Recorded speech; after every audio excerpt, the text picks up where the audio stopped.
அனைவருக்கும் வணக்கம். சற்று முன் வெளியான முக்கிய அறிவிப்படி 60 வயதிற்கு மேற்பட்ட மூத்த குடிமக்கள் அனைவரும் பயன்பெறும் வகையில் அவர்களுக்கு உதவித்தொகை மற்றும் புதிய சலுகைகள் குறித்து தற்போது முக்கியமான மகிழ்ச்சியான அறிவிப்பு ஒன்று வெளியாகியுள்ளது. இதை பத்தி விரிவாக நம்ம வீடியோல பார்க்க போறோம்.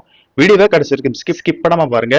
வீடியோக்குள்ள போறதுக்கு முன்னாடி இந்த வீடியோக்கு லைக் பண்ண பிரசுக்குங்க. இப்பதான் இந்த சேனலுக்கு முதல் வரீங்கன்னா சப்ஸ்கிரைப் பண்ண பிரசுக்குங்க. அப்படியே பக்கத்துல இருக்கக்கூடிய பெல் ஐகான் பிரஸ் பண்ணிக்கோங்க. வாங்க வீடியோக்குள்ள போகலாம். நாடு முழுவதும் மத்திய மாநில அரசுகள் 60 வயதிற்கு மேற்பட்ட மூத்த குடிமக்களுக்கு என்று பல்வேறு வகையான நலத்திட்டங்களை செயல்படுத்தி வருகிறது. வங்கிகள், தபால் நிலையங்கள், ரேஷன் கடைகள், ரயில் பயணம், பேருந்து பயணம், கோவில்களில் சிறப்பு தரிசனம் செய்வதற்கும் சிறப்பு சலுகைகள் அறிவிக்கப்பட்டு வருகிறது. மேலும் ஓய்வூதியம் சார்ந்த திட்டங்கள் சலுகைகள் வெளியிடப்பட்டு வருகிறது.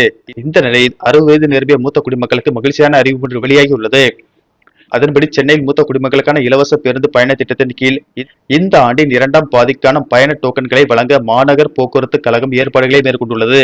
அதன்படி ஜூலை முதல் டிசம்பர் வரையிலான 6 மாதங்களுக்கு மாதந்தோறும் 10 டோக்கன்கள் வீதம் மொத்தம் 60 இலவச பயண டோக்கன்கள் வழங்கப்பட உள்ளன. பழைய அடையாள அட்டைகளை புதுப்பித்தல் மற்றும் புதிய பயணிகளுக்கு அட்டைகளை வழங்கும் பணிகள் மேற்கொள்ளப்பட உள்ளன. இந்த விநியோக பணி ஏற்கனவே ஜூன் 21ஆம் தேதி தொடங்கியுள்ளது.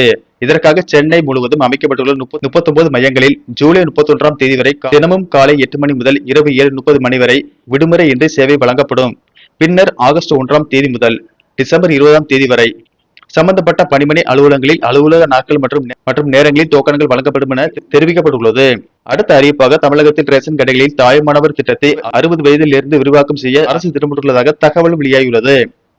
இது குறித்து கூட்டுறவுத்துறை அதிகாரிகள் கூறியதாவது: முதியோர் மாற்றுத்திறனாளிகளின் வீடுகளுக்கு நேரடியாக சென்று ரேஷன் பொருட்களை வழங்கும் தாய்மானவர் திட்டம் கடந்த ஆட்சியில் கொண்டுவரப்பட்டது. புதிதாக ஆட்சி பொறுப்பேற்றுள்ள தாவேகா அரசும் இத்திட்டத்தை தொடர்ந்து செயல்படுத்தி வருகிறது. தற்போது 70 வயதிற்கு மேற்பட்ட முதியோர்கள், மாற்றுத்திறனாளிகள் என சுமார் 20 லட்சம் பேருக்கு இத்திட்டத்தின் கீழ் வீடு தேடி ரேஷன் பொருட்கள் வழங்கப்பட்டு வருகின்றன. இந்நிலையில் முதல்வர் விஜய் அறிவுறுத்தலின்படி 60 வயதிற்கு மேற்பட்ட முதியவர்கள், மாற்றுத்திறனாளிகள், கைம்பெண்களும் பயன்பெறும் வகையில் இத்திட்டம் விரிவாக்கம் செய்யப்பட உள்ளது. மேலும் மகளிர் உரிமை தொகை பெற்று வரும் 60 வயதிற்கு மேற்பட்ட மூத்த குடிமக்கள் மறுசீரமைப்பு நடவடிக்கையின் கீழ் முதியோர் உதவித்தொகை என்ற திட்டத்திற்கு மாற்றப்படுவார்கள். இதனால் இதுவரை ரூபாய் 1000 பெற்று வந்த அவர்களுக்கு மாதம் ரூபாய் 3000 வழங்கப்படும் என தமிழக அரசு தெரிவித்துள்ளது. நன்றி.